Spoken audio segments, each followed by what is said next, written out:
4 chiffres à oublier, 4 chiffres à barrer d'une croix rouge. Pour l'américain Time Magazine, 2020 serait la pire année de tous les temps. La pire année vécue de mémoire d'homme en tout cas. Ce jugement peut paraître excessif. Le monde n'a pas attendu 2020 pour affronter les maladies, les guerres et les crises.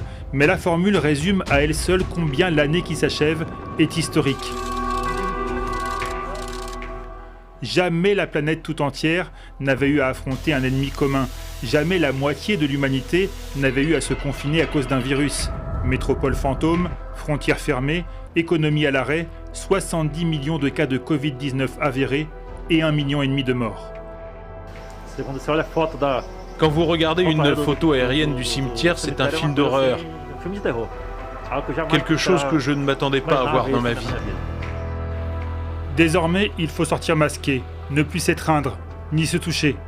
Si 2020 était un film, vous auriez zappé au bout de 20 minutes, écrit Time Magazine. Car dans le scénario sans queue ni tête de 2020, il y a une pandémie, mais aussi de gigantesques incendies en Australie, en Amazonie, en Californie.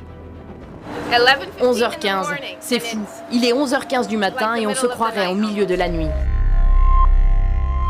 Cette année, des records de chaleur ont été battus. Des événements climatiques extrêmes ont dévasté le sud du Japon, l'Amérique centrale, le sud de la France. En 2020, sous couvert de lutte contre le virus, des mouvements pro-démocratiques ont été réduits au silence, des manifestations interdites à Hong Kong ou encore ici en Algérie. Cela fait quelques semaines que les autorités veulent prétexter le coronavirus pour empêcher les Algériens de manifester, notamment en disant qu'il y a un véritable danger sur les rassemblements. En 2020, pendant que le monde gardait les yeux rivés sur les décomptes quotidiens des victimes de la pandémie, des leaders autoritaires étendaient leur pouvoir. En Turquie, le président Erdogan a multiplié les provocations. Intervention militaire en Syrie, crise migratoire avec la Grèce, envoi de mercenaires en Libye, puis au Nagorno-Karabakh, et escalade diplomatique avec la France et l'Europe. Le peuple grec, le peuple français, savent-ils le prix qu'ils devront payer à cause de leurs dirigeants cupides et incompétents ? En 2020, Abiy Ahmed, Premier ministre éthiopien et prix Nobel de la paix 2018, est parti en guerre.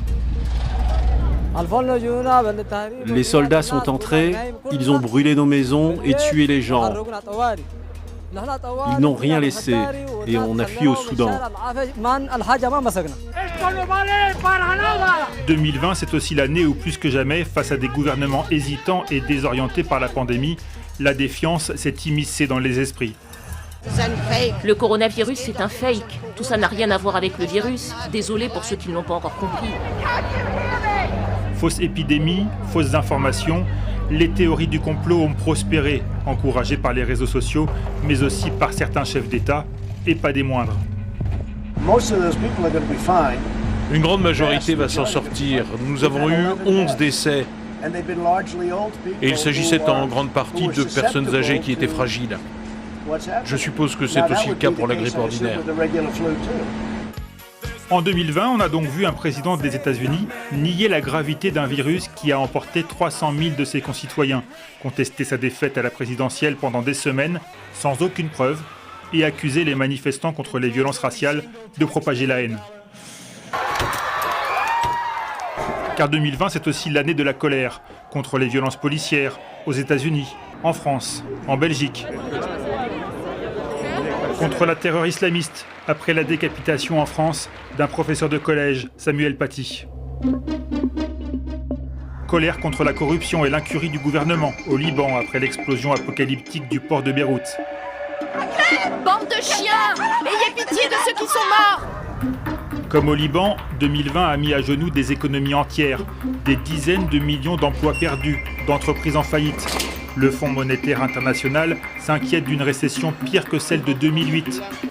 Quant au programme alimentaire mondial, prix Nobel de la paix 2020, il annonce la plus grande crise humanitaire depuis la création des Nations Unies. 270 millions de personnes s'acheminent vers la famine. Ne pas satisfaire leurs besoins provoquera une pandémie de la faim qui occultera l'impact de la Covid. L'arrivée des premiers vaccins contre la Covid-19 sur le marché laisse entrevoir une lumière au bout du tunnel, même s'il faudra du temps pour parvenir à une immunité de masse. Peut-on dès lors se souhaiter une bonne nouvelle année ? Peut-être serait-il plus sage de souhaiter que 2021 soit juste meilleur que 2020.